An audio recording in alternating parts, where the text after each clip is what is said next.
다 같이 낭업해 갑니다. 주는 그리스도시요 살아계신 하나님의 아들이십니다. 아멘. 신앙생활을 잘하는 방법 중에 하나가 오늘 말씀의 제목처럼 하나님의 약속을 붙잡는 겁니다. 하나님의 약속이란 하나님께서 우리에게 약속하신 그 말씀이 언약이거든요. 그래서 오늘 약속 중의 약속이 4장 12절입니다. 다른 이로서는 구원을 받을 수 없나니 천하 사람 중에 구원을 받을 만한 다른 이름을 우리에게 준 적이 없다 그랬습니다. 그렇기 때문에 이 예수 그리스도 외에는 구원의 길이 없다는 사실을 우리가 언약으로 잡으면 돼요.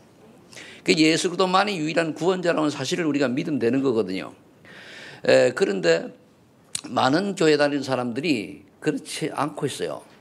예수 외에도 구원이 있다라고 착각하는 사람들이 예수 믿는 사람 중에 무려 절반 이상이 그렇게 알고 있습니다. 그래서 저와 여러분이 항상 기억해야 될 것이 뭐냐? 그리스도라고 하는 이 단어를 기억하고 예수가 그렇다는 이 사실을 늘 기억을 해야 돼요. 그래서 이 예수 그리스도가 내 인생의 모든 문제 해결자라고 하는 사실이 각인되어질 때에 말씀이 역사하게 되어 있습니다. 여러분들이 예를 들어 찬양을 부를 때도 그냥 하는 거하고 마음을 담아서 부르는 거하고 온몸을 생각을 집중해서 부르는 거하고 틀립니다. 그러면 여러분들이 찬양을 부르는 중에 또는 말씀을 묵상하는 중에 정말 집중하고 마음을 담아서 할 때에 성령께서 역사하시게 되는 것입니다. 그래서 이 땅에 다른 것은 12가지 이런 것들은 다 버리고 오직 그리스도로 각인되는 여러분 되시길 바랍니다. 자, 그렇다면 인간의 근본 문제는 우리가 늘 알고 있듯이 왜 그리스도가 필요한가 하면 인간의 근본 문제가 영적인 문제이기 때문에 그런 것이거든요. 요한복음 8장 44절에 사단에게 속아서 결국 하나님 말씀에 불순종한 그 원죄로 말미암아 로마 3장 23절이죠. 그 다음에 우리 하나님 떠나서 결국 지옥 인생이 된 겁니다. 하나님 떠나면 지옥이에요. 이 문제는 인간의 방법으로는 도저히 해결할 수 없다는 사실을 아시고 하나님께서 그리스도를 이 땅에 보내시기로 작정하신 거거든요. 그리고 오셔서 요한서 3장 8절에 보니까 하나님의 아들 예수 그리스도께서 이 땅에 오셔서 사단의 일을 멸하시고 우리의 죄를 대속하기 십자가에 죽으심으로 죄와 사망을 우리를 해방시켰습니다. 그러면서 하나님 만나는 길을 요한복음 4장 6절에 여셨단 말이에요. 내가 곧 길이요 진리요 생명이니 나로 말미암지 않고는 아버지 올 자가 없느니라.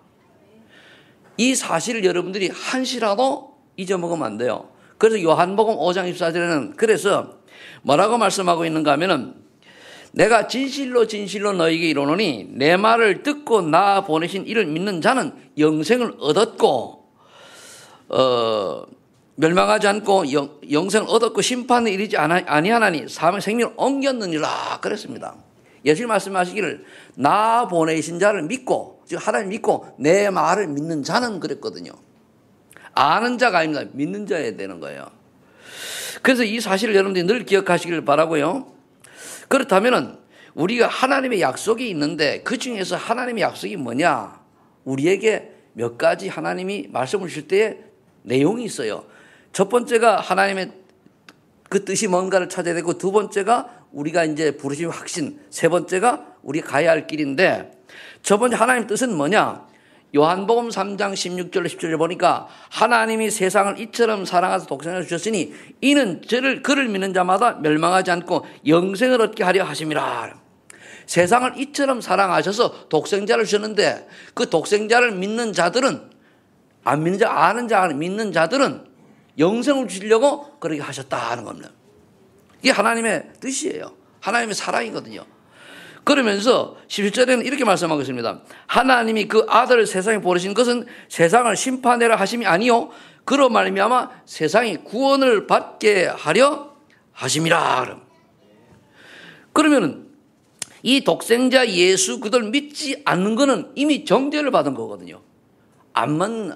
믿음이 안 생기니까. 그래서 에베소 2장 8절에 보니까 하나님이 은혜로 말미암은 믿음으로 예수가 그러다는 사실이 믿어지고 믿게 되는 거예요. 얼마나 감사합니까? 우리가 세상에 저 뛰어난 사람들처럼 물론 여기에 뭐 그렇게 훌륭한 사람이 있는지는 모르겠습니다만은 제 개인으로 볼 때는요, 저 세상에 저렇게 훌륭한 사람들, 그렇게 우리가 살진 않는다 할지라도 이 복음을 알게 얼마나 감사합니까? 저는 가끔하다가요, 오늘도 내가 잠깐 어젠가 이래 보니까 4차 산업이 되어가지고 막 이제 그 어떤 이 발전하는 걸 보니까요, 굉장히 공포감이 밀려와요. 이제 내가 읽어도 이해가 안 되는 그 과학적인 단어들이 막 나와요. 그걸 내가 연구를 안 하고 집중 안 하면 이해를 못 하겠어요. 그런 단어가 막 나오면서 앞으로 10년, 20년 되어 보세요. 이 지구 완전패가 완전히 바뀌어 버려서 지금 가지고 있는 직업은 거의 없어진단 말이에요. 그런 시대가 왔는데 그걸 만들어낸 사람들이 아무리 훌륭하다 할지라도 그들이 복음이 없으면은 그 정죄받은 자 아닙니까? 그래서 그들이 복음 가진 사람들이 그거를 발견하고 복음에 유익하도록 사용하면 좋은데 그렇지 않는다고 하면 아무 의미가 없는 거예요. 그래서 사단의 앞잡이 노릇하는 거죠. 여러분들이 지금 세상 돌아가는 게 지금은 뭐 몇 년 사이로 막 이제 바뀌어가거든요. 그런데 그런 사람들과 같이 우리를 버려두지 아니하시고 우리를 택하서 구원하셨다는 것에 감사하시기 바랍니다. 여러분 구원받은 것에 감사하면요, 여러분 좀 어려워도 괜찮고요, 돈 좀 없어도 괜찮고 성공 못해도 괜찮아요. 근데 목사님 가서 성공하라고 어쩌하라 왜 그러냐? 전도하려고 좀 유익될까 봐 하는 것이지 사실은 아무 문제 없습니다. 구원받았으면 그걸로 완전 모든 끝난 줄로 믿으시기 바랍니다. 문제 하기도 없어요. 그러면 이 하나님이 이 세상에서 독생자를 보내주신 구약의 메시아를 약속하셨잖아요. 창세기 3장 15절에 여자의 후손을 약속을 해줬어요. 내가 너로 여자와 원수가 되게 하고 내 후손도 여자의 후손과 원수가 되게 하리니 여자의 후손이 내 머리를 상하게 할 것이라. 너는 그의 발꿈치를 상하게 할 것이라 그랬거든요. 이게 무슨 말이냐 이거. 아담과 하와가 마귀에게 속아서 범죄한 이후에 바로 창세기 3장 15절에 말씀을 줬거든요. 이 원수복음이라고 그러는데 왜 남자의 후손이라고 여자의 후손이라고 그랬을까요? 이 성경이 쓰여지던 모세가 썼는데 모세가 살던 시대에는요, 여자는 숫자도 안 들어갔어요. 죄송합니다만은 지금은 뭐 그렇지 않고 남녀 평등이고 다 이렇습니다만 당시에는 여자와 아이들은 숫자도 안 들어갔어요. 20살 미만 아이들 50세 이상 노인들도 쳐지도 않았어요. 장녀만 치던 시대인데 왜 여자의 후손이라 그랬냐 말이에요. 남자의 혈통을 이어받고 태어나는 사람이 아니고 남자가 아닌 여자의 하나님의 은혜로 말미암아 여자의 몸을 빌려서 이 땅에 오신 메시아 그리스도가 바로 사단의 머리를 깨뜨릴 것이다. 그 언약이잖아요. 그것을 붙잡고 아브라함은 결국은 인생을 승리한 겁니다. 그 다음에 이제 모세에게 주신 또 언약이 있는데 3장 18절이죠. 사흘 길을 나가 희생제사를 드려라 그랬습니다. 희생제사를. 그들이 내 말을 들으리니 너는 그들의 장로들과 함께 애고방에 이르기를 히브리 사람의 하나님 여호와께서 우리에게 임하셨은즉 우리가 우리 하나님 여호와께 제사를 드리려 하오니 사흘 길쯤 광야로 가도록 허락하소서 하라 이렇게 말. 이게 이제 요즘 개역 성경은 제사라고 그러는데 이 번역을 좀 바꿔야 돼요. 희생이라는 단어가 안 들어가면 안 돼요. 제사를 지내러 가면은 여러분들 집에 가면 불신자들 옆에 친척들 중에 예수 안 믿는 사람들 뭡니까? 제사 지내잖아요. 그럼 그거는 다를 게 뭐 있어요? 그게 아니라 희생 제사를 드려야 돼요. 피 제사를 드려야 된단 말이에요. 예수께님께서 십자가에서 흘리실 그 피 언약, 그걸 상징하는 피 제사. 그리고 그 레위기 17장 11절입니까 보면은 생명이 피에 있다라고 구약은 시대에 믿고 있었거든요. 그렇기 때문에 이 피 제사를, 생명 있는 제사를 드려야 된다는 얘기입니다. 그러면서 바로왕에 가서 네가 사흘 길을 그래 드려라. 이게 그냥 하는 엄청난 얘기죠. 한마디로 뭡니까? 메시아 언약 붙들고 그래도 언약 붙들고 바로왕에 가서 얘기해라. 그럴 때에 출애굽의 기적이 일어날 것이라고 하는 그 언약 아닙니까? 그래서 저와 여러분들이 지금 우리가 여자의 후손 그리고 희생 제사는 피 언약이라는 말입니다. 그 다음에 세 번째 구약에 또 약속이 또 있습니다. 그게 뭐냐? 이사야 7장 14절이에요. 처녀가 잉태하여 아들을 낳으리니 그 이름을 임마누엘 하리라. 그 앞에 보니까 주께서 친히 징조를 너에게 주실 것이라. 징조를 주신다고 그랬어요. 어떤 징조입니까? 처녀가 잉태의 아들을 낳아요. 여러분, 처녀라고 하면은 시집 안 간 사람을 처녀라고 하는데, 여기서 말하는 처녀는 그게 아니고 전혀 남자를 알지 못하는 여자를 말해요. 전혀 아들. 그러니까 한마디로 말해서 여자 혼자 잉태가 되었단 말이에요. 왜? 성령의 역사로. 이 처녀가 잉태하여 아들을 낳는 이 징조를 보여줄 테니까 그가 결국 임마누엘, 하나님과 함께하는 축복을 누리는 그런 응답을 주신다는 얘기입니다. 이게 구약의 메시아 약속입니다. 구약 시대에는 이 세 가지 성경 구절을 가지고 승리했어요. 그럼 신약에, 이 구약에 예언했던 이 말씀이 신약에 성취되었단 말입니다. 그게 뭐냐?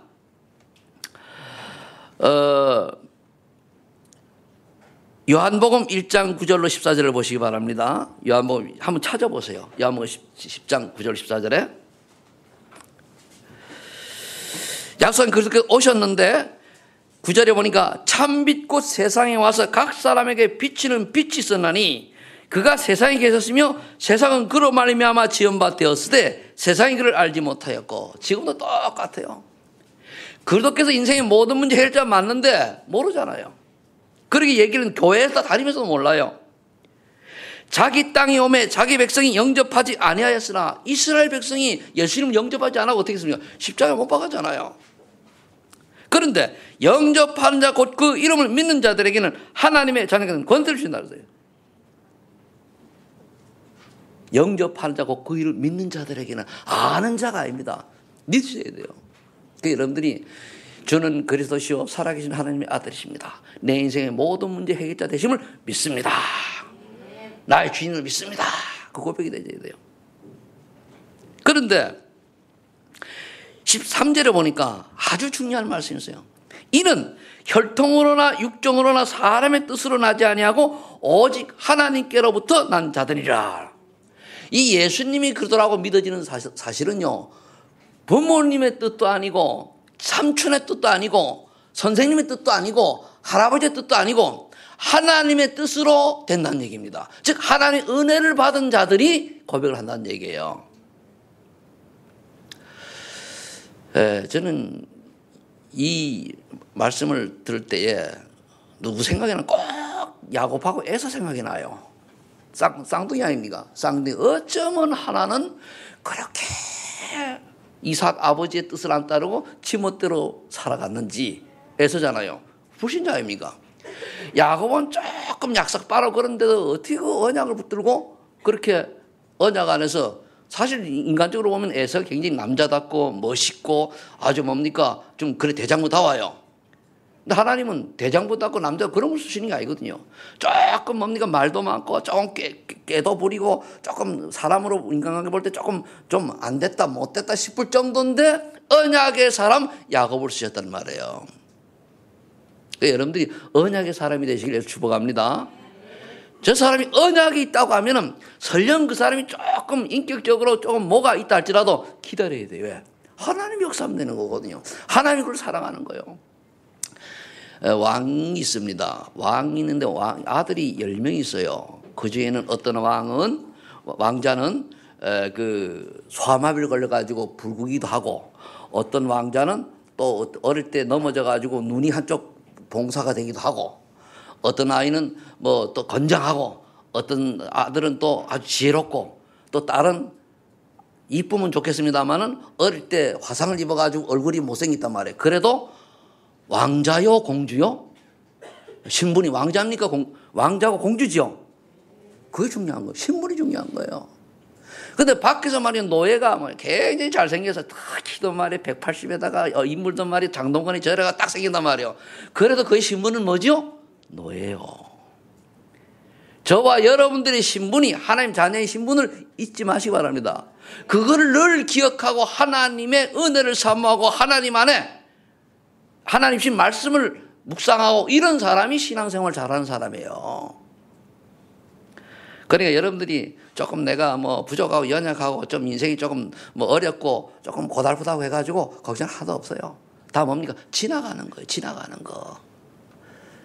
지난주에 또 뭐 이런저런 있어가지고 우리 송 권사님 나왔는데 좀 살만해요. 아파가지고 그런데 괜찮아요. 뭐 아프다가 많이 아프면 천국 가면 되고 나중에 예수 이름 전도하면 되고 그렇습니다. 그렇죠? 아무 문제가 없어요.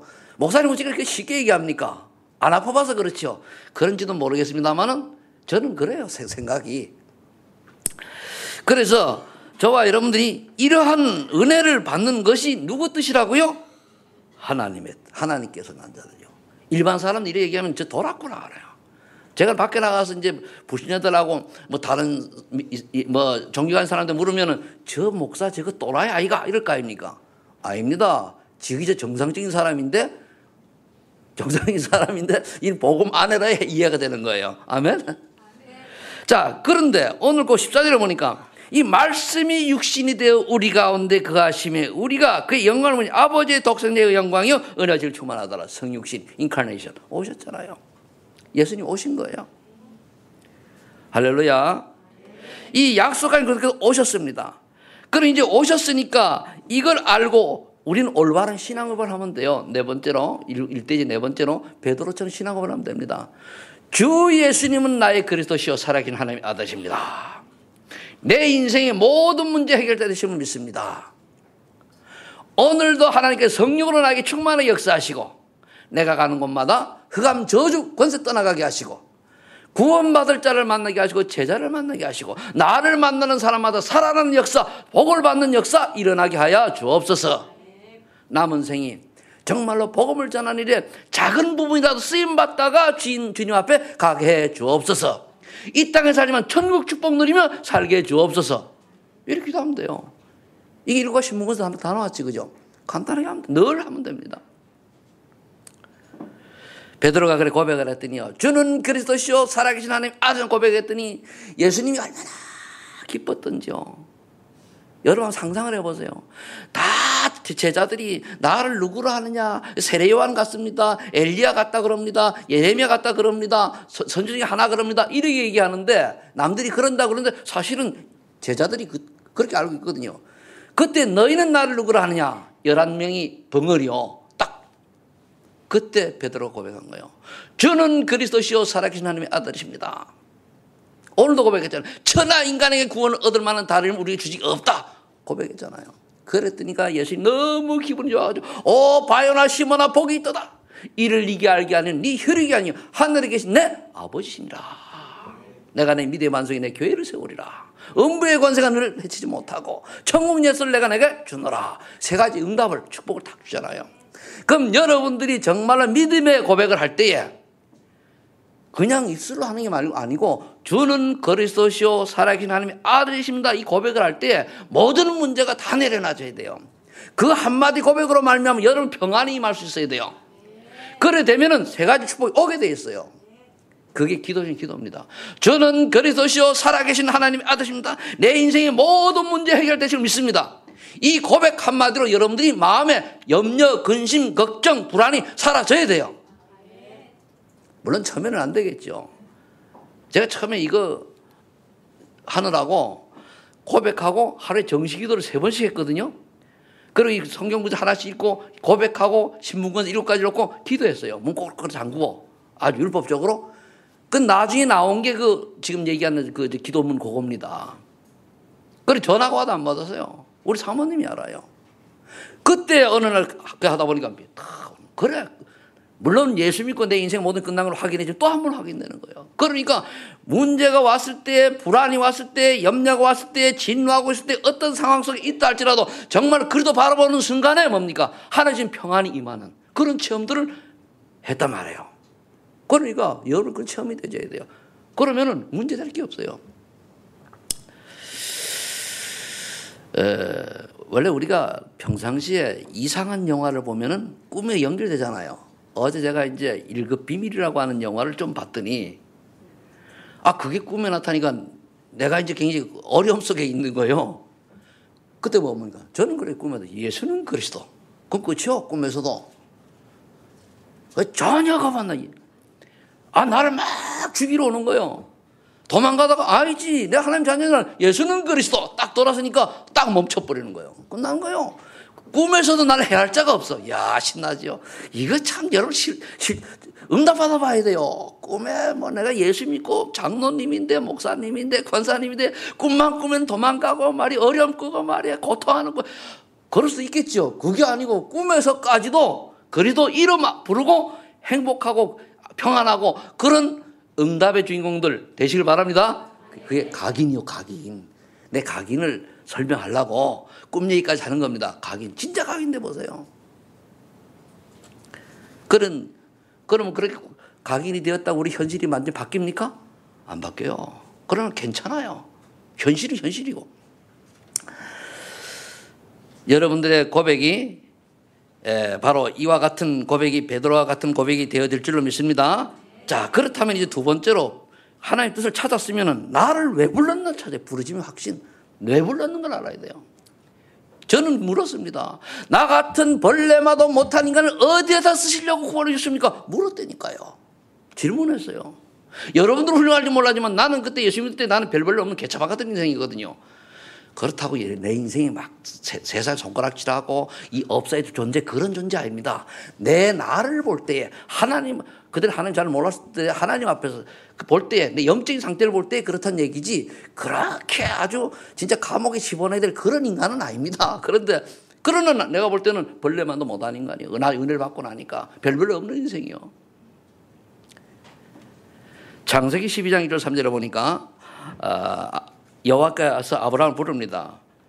너는 너의 고향과 친척과 아버지 집을 떠나 내가 보여줄 땅으로 가라 그랬습니다. 내가 내게 보여줄 가라. 그러면서 내가 너로 큰 민족을 이루고 내게 복을 주어 내 이름을 창대케 하시며 너는 복이 될지라. 옛날 성경에는 복의 근원이 될지라 그랬거든요. 하나님이 아브라함을 불렀어요.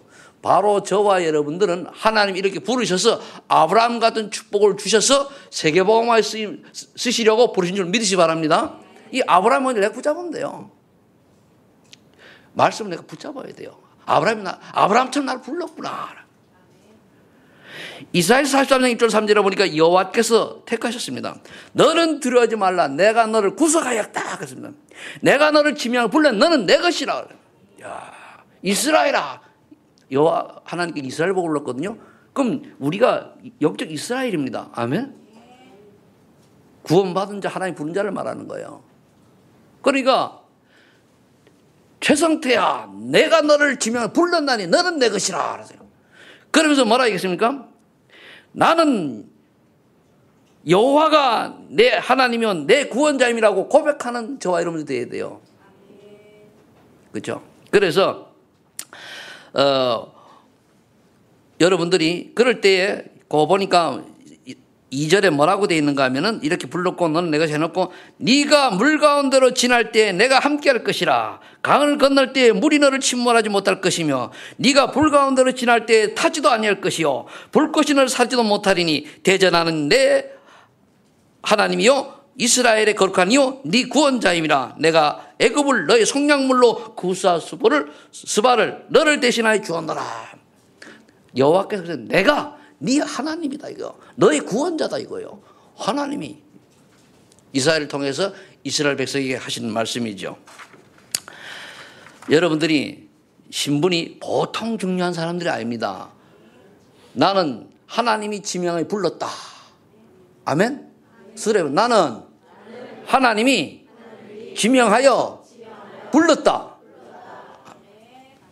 여러분들이 때로는 뭐 갈팡질팡 할 때 있습니다. 뭐 우리 교회 아무리 봐도 제처럼 옛날에 갈팡질팡한 사람은 없어요. 그런데 보니까 전혀 괜찮습니다. 그리고 믿으면 돼요. 믿는데 진짜 믿어요. 진짜 질색이 믿어요. 우리 렘넌트들이요 진짜 집중해 믿어보세요. 달라져요.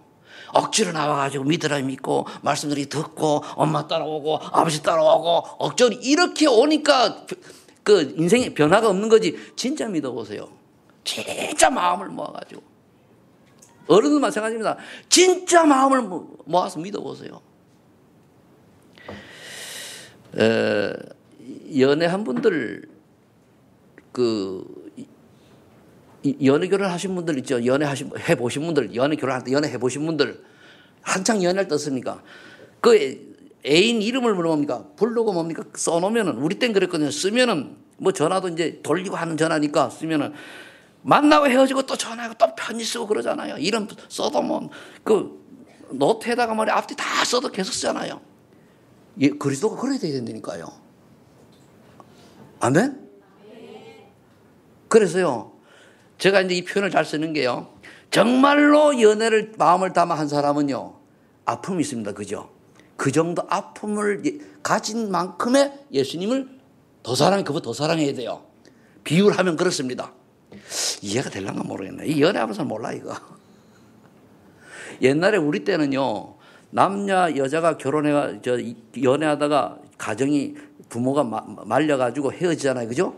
여자들은 자살한 사람도 있어요. 돌아간 사람도 있어요. 남자도 다 포기하고 혼자 살겠다고 한 사람도 있어요. 알겠습니까? 그게 진짜 사랑이요.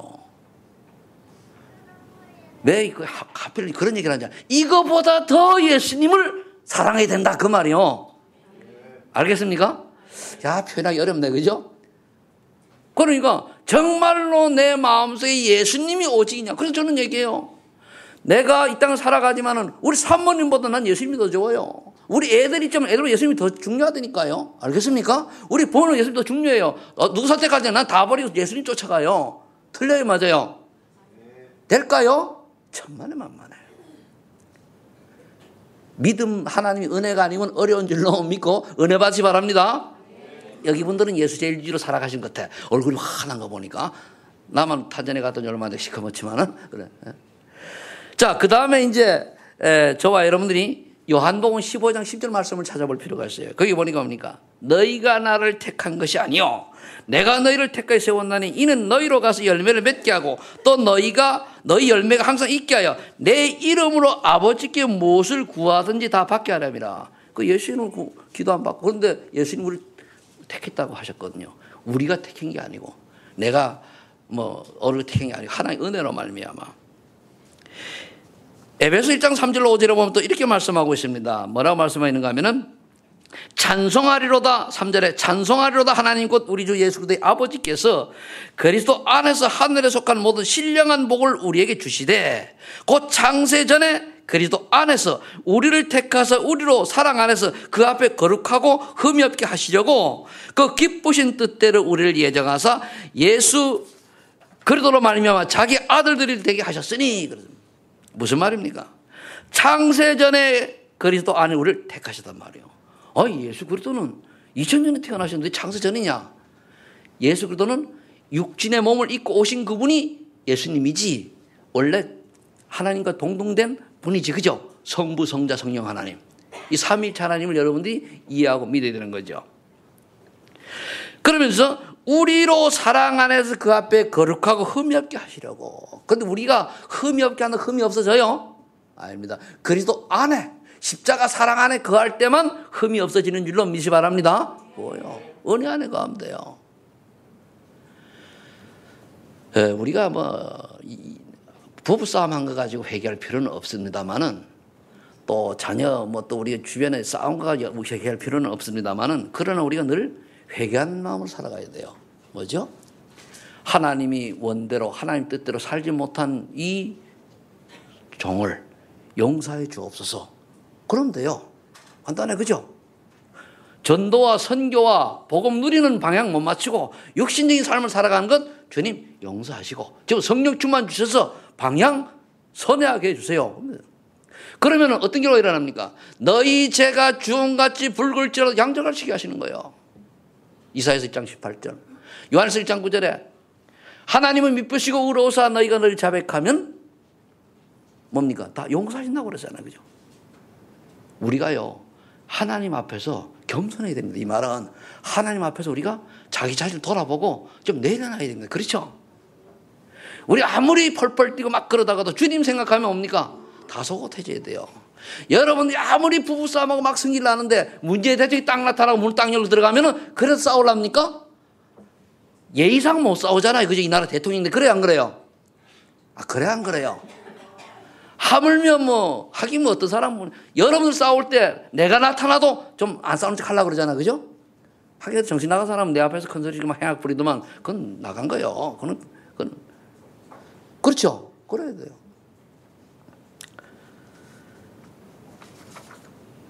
에베소서 2장 4절로 9절에 보니까 또 이렇게 말씀하고 있습니다.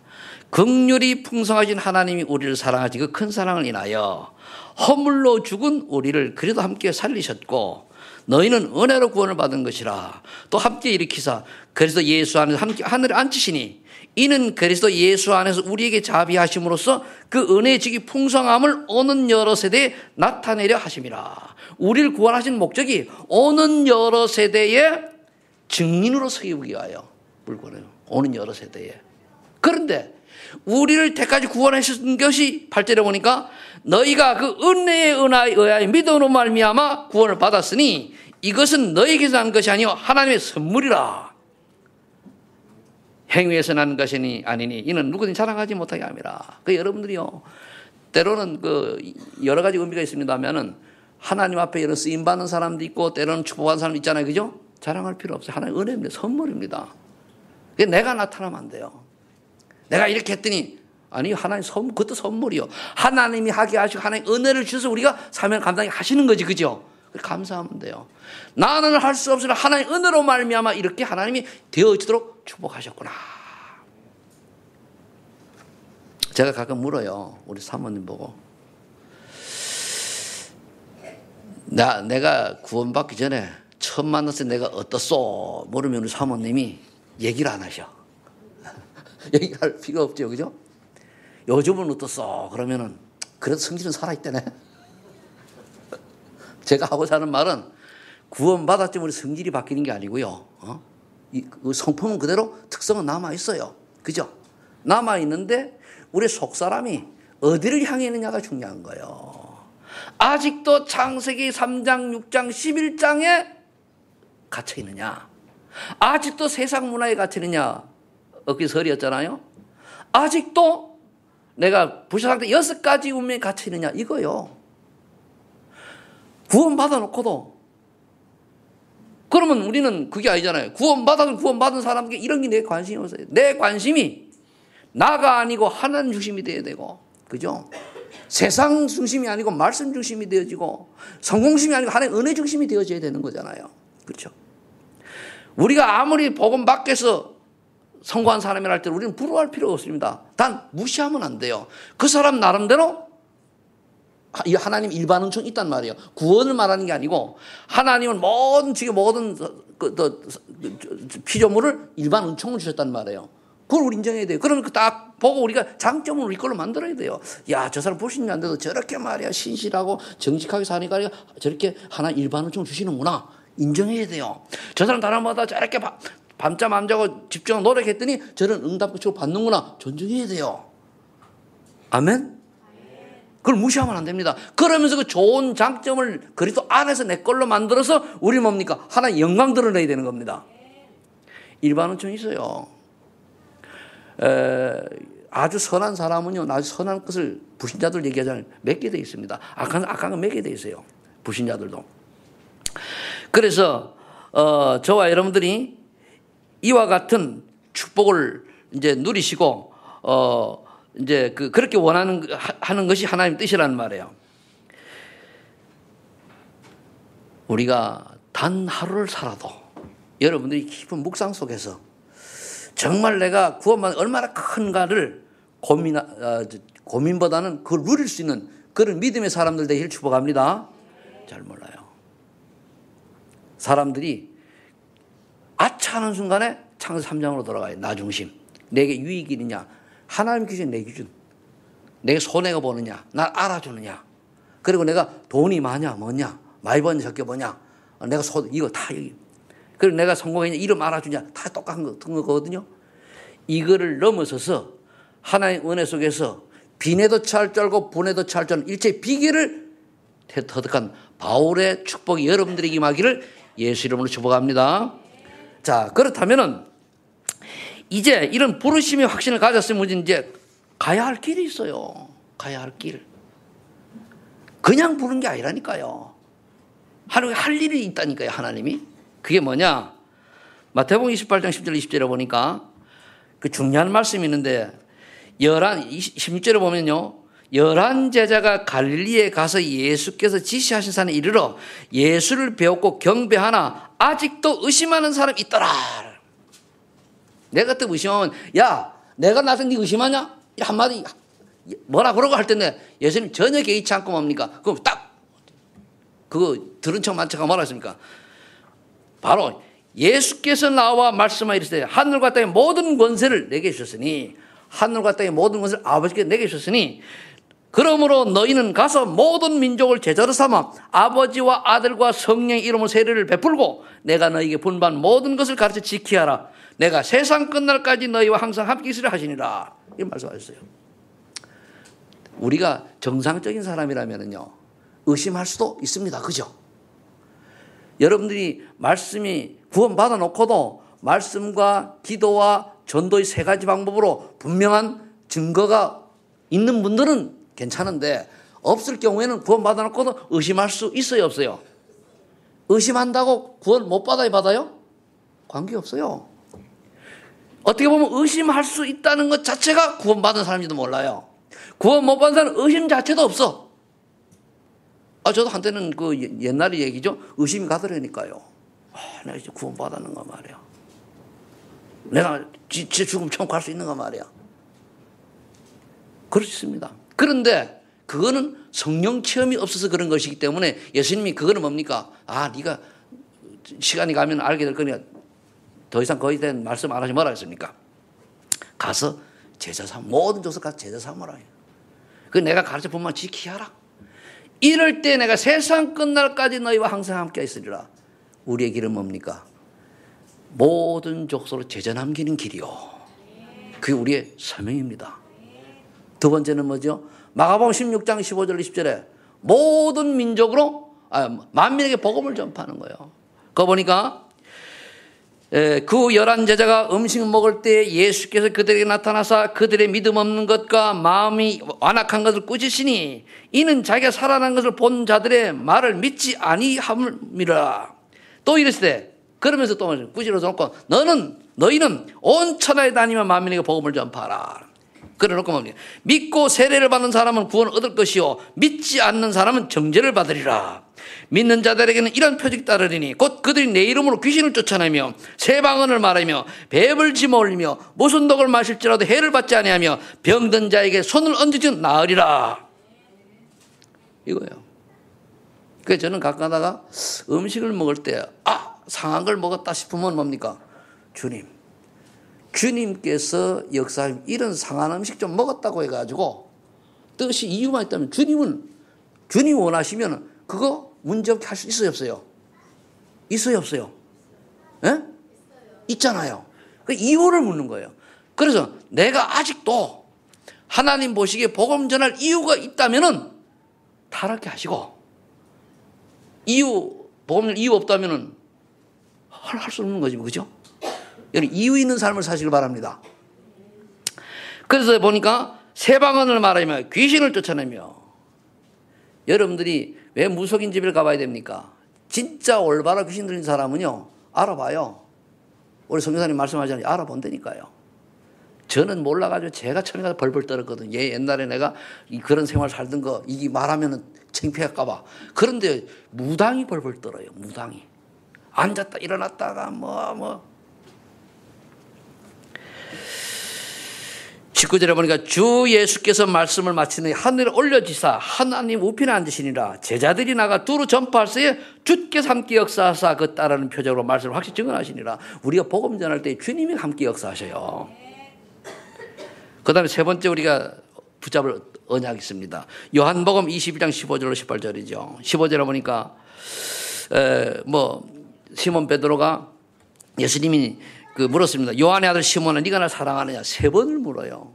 그러니까 베드로가 바짝 쫄아가지고 마지막에 뭐라고 얘기합니까? 10절에 보니까 세 번째 이르시되 요한의 아들 시몬아 내가 나를 사랑하냐 하시니 주께서 세 번째 내가 나를 사랑하냐 하시므로 베드로가 근심하여 이르되 주님 모든 것을 아시오며 내가 주님을 사랑하는 줄 주님께서 아시나이다. 여러분들 주님이 여러분들이 주님 사랑합니다. 주여 주여 주는 그리스도 살아계신 하나님 아십니다. 고백을 해도 진짜 사랑하는가 가짜 사랑하는가 아실까 모를까요? 알아요. 그래서 제 말이 진짜 고백하라는 거예요. 진짜 마음으로. 인도 가가지고 하도 못 알아듣는 거야. 진짜로 고백하세요. 진짜로 믿으세요. 그랬더니 나중에 나보고 진짜로 목사래. 진짜로 패스터. 진짜로만 기억해가지고 진짜로 진실로 내가 너희 기로는 교회는 가짜 많습니다. 어쩔 수 없이 교회 나와가죠. 어쩔 수 없이 앉아가지고 있다 가고 앉아가지고 말씀을 안 듣고 머리는 딴 생각 쭉 들어가고 부부싸움 안 하려고 나오고 여러 가지 혹시 또 안 나오면 내가 벌 받을까 봐 나오고 오만 때만 생각을 가지고 앉은 사람 많아요. 우리 교회 말고 저 밖에는. 그래가지고는 그건 가짜요. 그래 예수님 뭐라고 말씀하십니까? 우리가 내가 주님을 사랑하는 주님께서 아시나이다. 이 고백을 할 수 있어야 돼요. 거짓말 할 수 없는 거잖아요. 그러면은 이런 대로 내 양을 먹이라. 내가 진실로 내게 이르노니 내가 젊어서는 스스로 띠띠고 원하는 곳으로 다녔거니와 늙어서 내 팔을 벌리니 남이 내게 띠띠우고 원하지 않는 곳으로 데려가리라. 그래 복음 전하다가 고난당하는 얘기요. 어려움 당하는 얘기거든요. 우리는 복음 전하다가 복음 때문에 고난을 당하든 어려움 당하든 그건 문제 없어요. 우리 갈 곳은 우리 종착역은 여기가 아니고 그냥 지나가는 거예요. 캠핑 왔어요. 저는 저 천국에서 지구에 캠핑 왔습니다. 캠핑 왔는데 하나님이 뭡니까? 목사라고 하는 직분을 줘가지고 캠핑을 보냈어요. 얼마나 감사합니까? 이게 복지의 복이요. 네 번째 언약의 말씀을 좀 볼 것 같으면은 사도행전 1장 6절 9절입니다. 그들이 모였을 때 예수께 여쭈 이르되 주께서 이스라엘 나라를 회복하시고 이때이니까 이런 물어요. 그때에 예수님 뭐라고 대답하십니까? 이르시되 때와 시기는 아버지께서 자기 권한에 두셨으니 너희가 알 바 아니요. 또 제자들이 그렇게 감난산에서 그렇게 이제 집중 훈련 받고 이런 순간에도 뭐합니까? 또 물어요. 이스라엘 육으로 돌아가는 거예요. 이스라엘 회복이 속국되었으니까 회복이 이때이니까. 아닙니다. 그거는 예수님 대답하잖아요. 그거는 너희가 뭐라고 했습니까? 17절에 보니까 이르시되 때와 시기는 아버지께 자기 권한에 두시니 너희가 알 바 아니요. 오직 성령이 너희에게 임하시니 너희가 권능을 받고 예루살렘과 온 유다와 사마리아 땅까지로 내 증인이 되리라. 필요 없다 이거야. 너희는 오직 성령 충만 받아라. 그래서 오직 성령 충만 사당절박이요. 오직 성령 충만 받으면은 권능 받고 땅에 증인 될 것이다. 이 말씀을 마치시고 하늘로 올라가시다. 그래서 기도 제목 뭐죠? 성령 충만이요. 여러분 성령 충만은 내가 성령 충만 받으면 어떻게 됩니까? 잡생각이 사라져야 돼요. 그때만은 다른 생각, 불신앙, 염려 다 사라져야 돼요. 미움, 다툼 이런 거 사라져야 돼요. 의심, 걱정 사라져야 됩니다. 그게 성령 충만이요. 성경 구절 한 구절만 더 보겠습니다. 베드로전서 5장 2장 9절에 보니까 전도자의 길을 가야 되는 거죠. 사도행전 앞에 네 번째 증인의 길이고 우리 전도자의 길입니다. 그러나 너희는 택하신 족속이요 왕같은 제사장들이요 거룩한 나라요 그의 소유된 백성이니 이는 너희를 어두운 데서 불러내어 그의 기이한 빛에 들어가신 이 아름다운 덕을 선포하기라 하심이라. 보세요. 그리스도의 삼중직을 대신 물려받은 사람이에요. 위임받은 사람이에요. 저와 여러분은 그리스도의 직분을 위임받은 사람입니다. 예수님이 오셔서 다 하셔야 되는데 다 이루시고 우리에게 뭐니 위임했어요. 목사로, 장로로, 권사로, 안수집사로, 집사로 또 학교 교사로 또는 뭡니까 구역장으로 그죠? 성가대로 위임했는데 그거를 태만히 하면 뭡니까? 직무유기.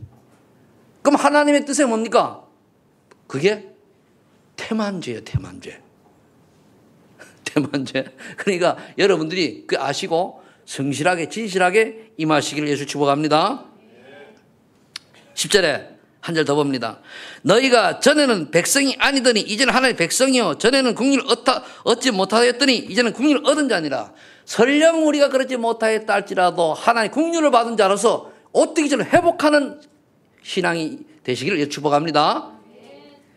우리가 내가 너무 똑똑하고 나가 중심이 강한 사람은요 뭘 잘못을 했으면은요 하나님 앞에 무릎 꿇어야 되잖아요. 자기 자존심하고 싸워요. 내가 이러면 되겠느냐? 아닙니다. 하나님 앞에서는 우리 뭡니까? 어린아이 정도밖에 안 되고 무조건 무릎 꿇으시기 바랍니다. 하나님 앞에 무릎 꿇어야 돼요. 주님 생각할 때는 오늘 무릎 꿇어야 돼요. 그래도 그렇지. 뭐가 그래도 그렇습니까? 아니요. 그리고 이제 그게 이제 교만인데 하나님의 뜻이라면 무조건 100번 무릎 꿇어야 돼요. 아멘? 교회의 전체 뜻이란 뭡니까? 무조건 이유 없이 순종해야 됩니다. 그 하나님 뜻이요. 그게 담임 목사 뜻이 아닙니다. 그런데 그 틀린 것이라면 하나님 바꿔 가셔요. 이게 굉장히 중요합니다. 결론 맺겠습니다. 결국 우리는 제자의 길을 가고 제자를 남겨야 되기 때문에 디모데후서 2장 1절로 7절을 언약으로 잡으시기 바랍니다. 첫 번째, 1절에 뭐라 했습니까? 은혜를 먼저 받아야 돼. 내 아들아, 그러므로 너는 그래도 예수 안에 있는 은혜 속에서 강하고, 은혜부터 받아야 돼요. 은혜부터.